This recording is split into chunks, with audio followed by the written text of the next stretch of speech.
आवाज कम आ रही है, थोड़ा सा ना ऊंची बोलिए। अजब। अच्छा, हार्ट फेलियर अभी शुरू करना है हमने, ठीक है ना। ठीक है।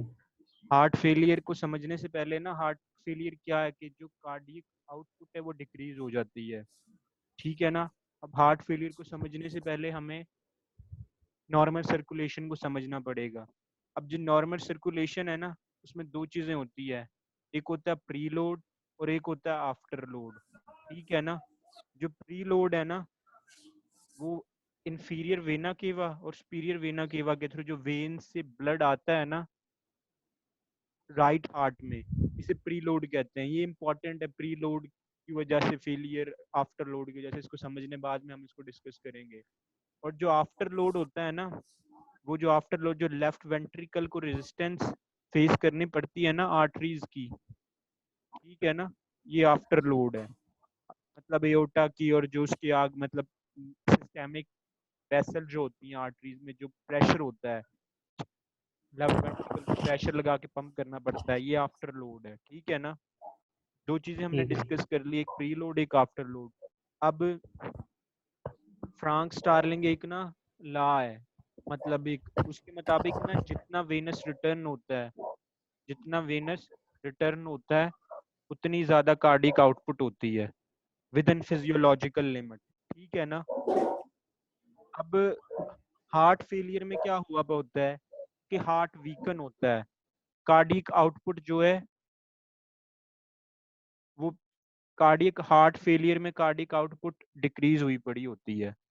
जब कार्डिक आउटपुट डिक्रीज होती है तो टिश्यू परफ्यूजन कम हो जाती है, ठीक है ना।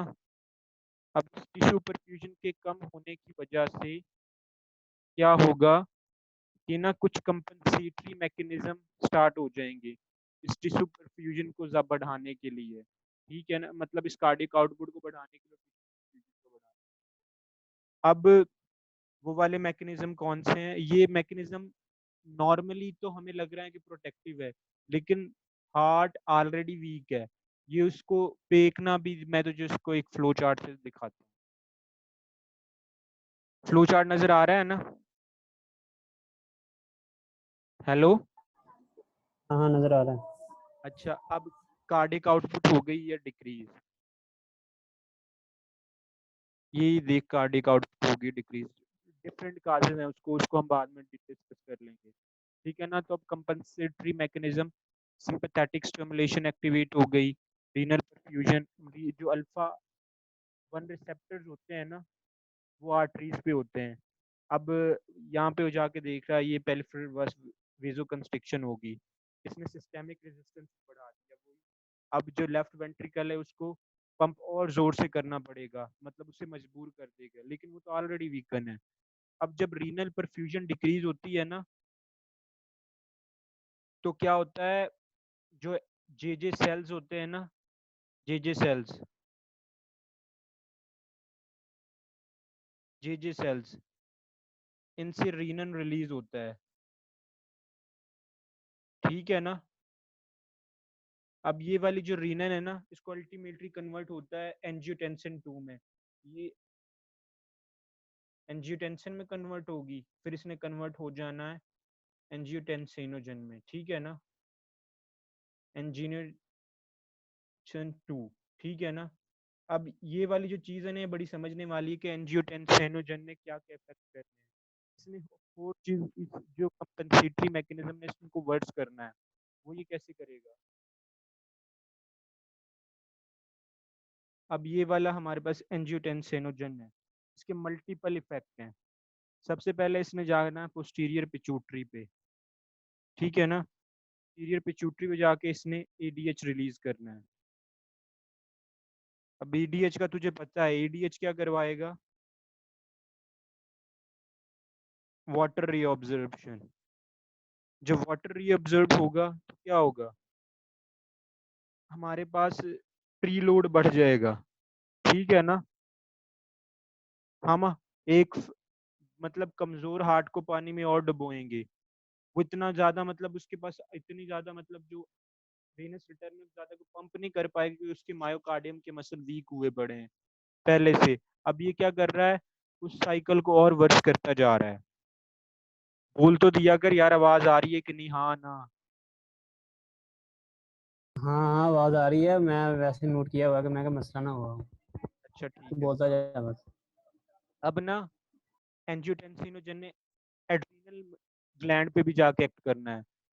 एड्रीनल ग्लैंड पे इसने एल्डोस्टेरोन को रिलीज करना है। ठीक हो गया। एल्डोस्टेरोन का तुझे पता ही है, वही सोडियम रिटेंशन। जब सोडियम रिटेन होगा तो सोडियम के रिटेन होने से वाटर भी आ जाएगा, ठीक है ना, प्लस वाटर। फिर वही मतलब हमें तो मतलब अ, ये सब कुछ उस कार्डिक आउटपुट को बढ़ाने के लिए कर रहे हैं जो कम हुई पड़ी है, लेकिन पैथोलॉजी की वजह से ये नहीं हो पा रहा। ये मतलब अब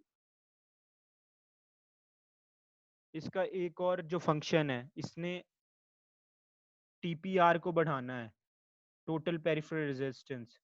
अल्फा 1 रिसेप्टर्स आर्ट्रियोल्स पे होते हैं, ठीक है ना।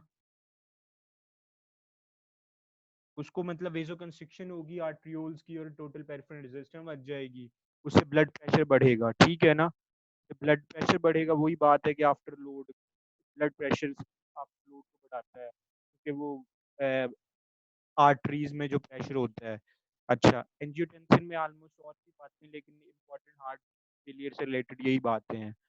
अच्छा, अब इसके बाद हम दोबारा इस वाले फ्लो चार्ट पे आ जाते हैं। अच्छा, ये वाला हमने रेनन एंजियोटेंसिन एल्डोस्टेरोन वाला हमने डिस्कस कर लिया है। Sodium and water relation, increase blood volume, ये सारा मैंने कर लिया, ठीक है ना। अब पेरिफेरल वेसोकंस्ट्रिक्शन, सिंपैथेटिक स्टिमुलेशन जब भी होती है, एपिनेफ्रीन नॉर एपिनेफ्रीन रिलीज होती होती है। अब जो होती है ना, मतलब सिंपैथेटिक स्टिमुलेशन को थोड़ा सा और अगर हम डिटेल में समझ लें तो इसने ना हार्ट की कंट्रैक्टिलिटी को भी बढ़ाना होता है, ठीक है ना, और पेरिफेरल वेसोकंस्ट्रिक्शन करवाएगा। दूसरा, ये हार्ट रेट को बढ़ाता है। जो एससी नोड पे बीटा 1 रिसेप्टर्स होते हैं, बीटा 1 रिसेप्टर्स, ठीक है ना, और मायोकार्डियम जो मसल्स हार्ट के, उस पे बीटा 1 रिसेप्टर होते हैं। अब इसने उन दोनों पे जाके एक्ट करना होता है और उनकी मतलब कंट्रैक्टिलिटी भी बढ़ाएगा और वो, लेकिन ये एक सर्टेन लिमिट तक होगी, मतलब उसके बाद नहीं कर पाएगा ये, और ये आहिस्ता आहिस्ता उसको और वीक करता जाएगा। अब क्या हो रहा है, ये सारी चीजें ये कार्डिक वर्कलोड को बढ़ा रही हैं, जितनी भी चीजें हैं। अब ये जितनी भी चीजें कार्डिक वर्कलोड को बढ़ा रही हैं, अब क्या होगा, जो है, जो हमारे पास से प्रीलोड भी ज्यादा है, अब जो है हमारा राइट वेंट्रिकल, उसकी हाइपरट्रॉफी हो जाएगी, उसका साइज बढ़ जाएगा, क्योंकि उसको ज्यादा काम करना पड़ेगा। जब भी कोई चीज ज्यादा काम करती है, हमारे मसल्स की हाइपरट्रॉफी हो जाती है।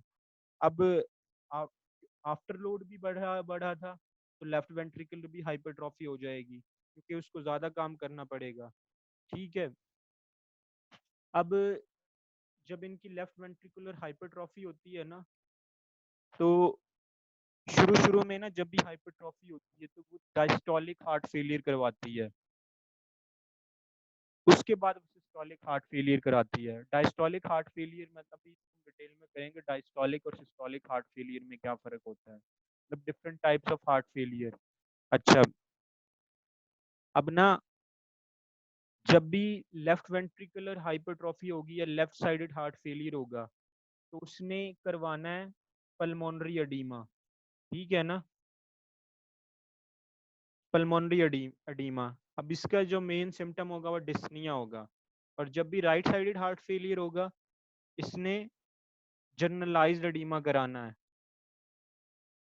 ठीक है ना। उसने पल्मोनरी एडीमा कराना है, इसने मतलब सिस्टेमिक एडीमा कह ले, जो भी कह ले, ठीक है ना। अब इसका जनरलाइज्ड एडीमा करवा देगा ये। अब जब भी मतलब कोई भी हार्ट फेलियर लेफ्ट साइडेड से स्टार्ट हो या राइट साइडेड से स्टार्ट हो, वो ज्यादा देर मतलब चले ना, तो वो left sided heart failure suppose ज्यादा देर मतलब उसको ज्यादा क्रॉनिक हो गया है, ट्रीट नहीं किया जा रहा, तो वो राइट साइडेड हार्ट फेलियर भी करा देता है।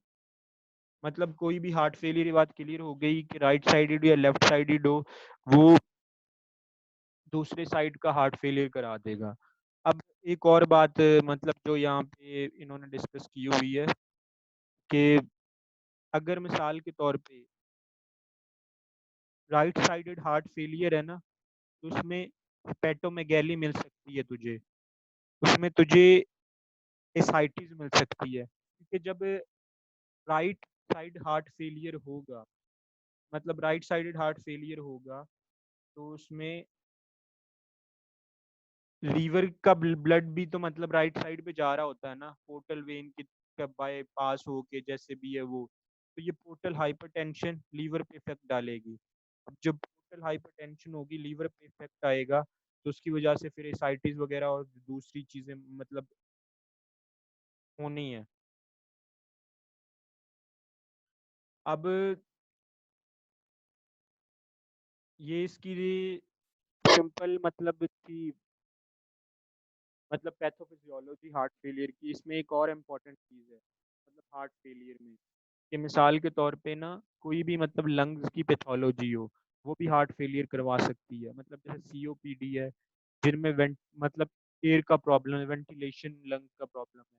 अब जो नॉर्मल मिसाल के तौर पे बना लो, सपोज ये हमारे लंग्स हैं, ठीक है ना, ये वाले, ठीक है ना। अब यहाँ पे कोई भी प्रॉब्लम आ रही है जो मतलब वेंटिलेशन को इफेक्ट कर रही है, मतलब सीओपीडी सपोज कर ले। अब ना जो ब्लड हार्ट से जा रहा होता है ना, सपोज ये हार्ट है, इससे जो ब्लड ने जाना होता है ना पल्मोनरी आर्टरी के थ्रू लंग्स में। अब इसकी ना ऑक्सीजनेशन का एक वो है कि जिस जगह पे ना ऑक्सीजनेशन मतलब ऑक्सीजन एल्विलाई में ज्यादा होती है ना, उन वाली वेसल्स की वेजोडाइलेशन हो जाती है। और जिस साइड पे ऑक्सीजनेशन, जिस साइड के एल्वेलाई में जिस वाले एल्वेलाई में ऑक्सीजनेशन कम होती है, उसकी वेसल जो से सप्लाई हो रही होती है उसमें वेजो कंस्ट्रक्शन हो जाती है। अब इसकी वजह से क्या होगा, मिसाल के तौर पे मेजोरिटी ऑफ एल्वेलाई में ऑक्सीजनेशन कम हो गई है, डिक्रीज ऑक्सीजनेशन यानी वेंटिलेशन कम हो गई है, तो अब क्या हो गया, मैं जो ज्यादातर की क्या होगी, वेजो कंस्ट्रिक्शन हो जाएगी। जब वेजो कंस्ट्रिक्शन होगी तो क्या होगा, ये अल्टीमेटली इफेक्ट डालेंगे पल्मोनरी आर्टरी पे। जब ये अल्टीमेटली इफेक्ट डालेंगे पल्मोनरी आर्टरी पे तो पल्मोनरी हाइपरटेंशन हो जाएगी।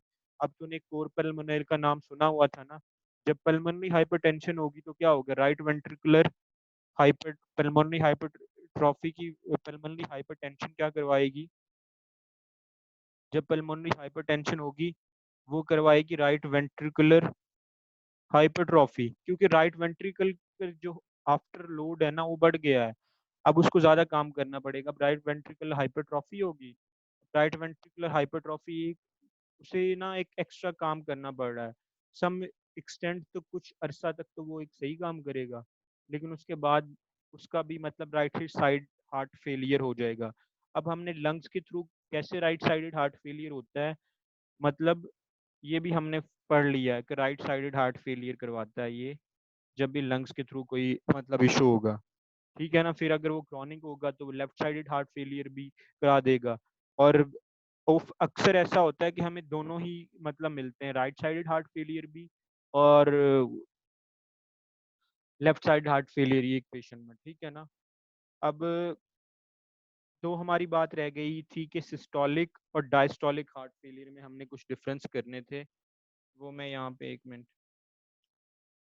हेलो, आवाज आ रही थी ना। आ रही है, आ रही है। अच्छा, अब ना सिस्टोलिक हार्ट फेलियर, ठीक है ना, और एक डायस्टोलिक हार्ट फेलियर, ठीक है ना। अब इनमें डिफरेंस क्या है, ठीक है ना। जब भी ना मतलब जो है सिस्टोलिक हार्ट फेलियर होगा, इसका मतलब है कि वो सिस्टली की प्रॉब्लम है, मतलब वो कंटेक्टिलिटी मेन इशू है इसमें। जब भी डायस्टोलिक का मतलब होगा, इसमें का मतलब है कि फिलिंग प्रॉब्लम है।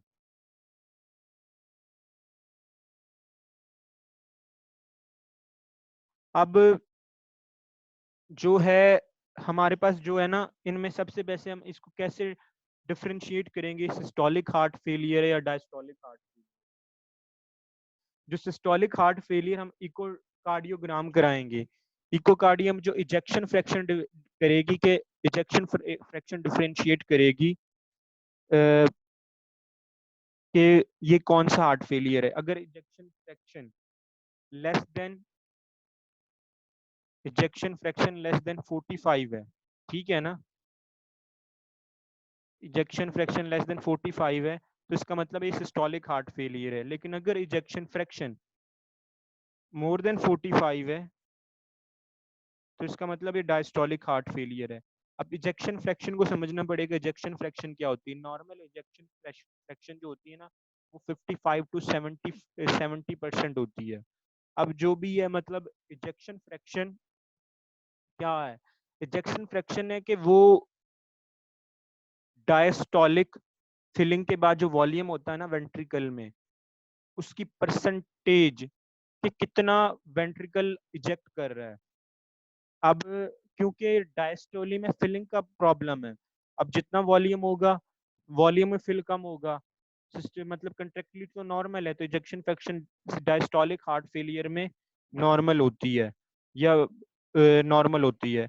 लेकिन जो सिस्टोलिक हार्ट फेलियर है उसमें फिलिंग ठीक हो रही है, मतलब वेनस रिटर्न आ रहा है, फिलिंग सही हो रही है, लेकिन उसको इजेक्ट यार सही ये नहीं कर बात पा। कट रही है, ये दोबारा बताओ। कहाँ से ये बताना? इजेक्शन फ्रैक्शन से दोबारा स्टार्ट करो। अच्छा यार जो है ना सिस्टोलिक और डायस्टोलिक हार्ट फेलियर पे हम बात कर रहे थे, ठीक है ना। सिस्टोलिक हार्ट फेलियर का मतलब ये कि वो सिस्टली कंट्रैक्शन फेज जो है वेंट्रिकल का, उसके दौरान वेंट्रिकल कंट्रैक्टिलिटी का प्रॉब्लम है, ठीक है ना। डायस्टोलिक हार्ट फेलियर का मतलब है कि जो है ना फिलिंग प्रॉब्लम है, जो वेंट्रिकुलर फिलिंग है ना वो प्रॉपर नहीं हो पा रही, ठीक है ना। जो सिस्टोलिक हार्ट फेलियर होता है ना इसमें मायोकार्डियम थिन होती है, लेकिन जो डायस्टोलिक हार्ट फेलियर होता है इसमें मायोकार्डियम थिक होती है। अब ना थिन होगी मायोकार्डियम इसका मतलब वो वीक है। अब हम इसको कैसे डिफरेंशिएट कर पाए कि ये सिस्टोलिक हार्ट फेलियर है डायस्टोलिक हार्ट फेलियर है? क्योंकि सिस्टोलिक हार्ट फेलियर की ट्रीटमेंट डिफरेंट है, डायस्टोलिक हार्ट फेलियर की ट्रीटमेंट डिफरेंट है। तो हमारे पास एक इन्वेस्टिगेशन है जिसको हम इकोकार्डियोग्राम कहते हैं। अब इकोकार्डियोग्राम से हम पता लगा सकते हैं इजेक्शन फ्रैक्शन का। इकोकार्डियोग्राम से हम पता लगा लेंगे इजेक्शन फ्रैक्शन का, ठीक है। अगर इजेक्शन फ्रैक्शन लेस देन 45 तो ये सिस्टोलिक हार्ट फेलियर है, ठीक है। और अगर इजेक्शन फ्रैक्शन मोर देन 45 तो इसका मतलब है कि ये डायस्टोलिक हार्ट फेलियर है। अब हम थोड़ा सा ना इनके मतलब जो इम्पोर्टेंट काज है ना, मतलब उन पे थोड़ा सा मतलब उसको गो थ्रू कर लें कि मतलब सिस्टोलिक हार्ट फेलियर के काजेज क्या हैं, डायस्टोलिक हार्ट फेलियर के इजेक्शन काजेज क्या हैं। इजेक्शन फ्रैक्चर एक मिनट नहीं आ रही। समझ नहीं आ रही? एक मिनट, सर हेलो, यार एक मिनट रुकिए।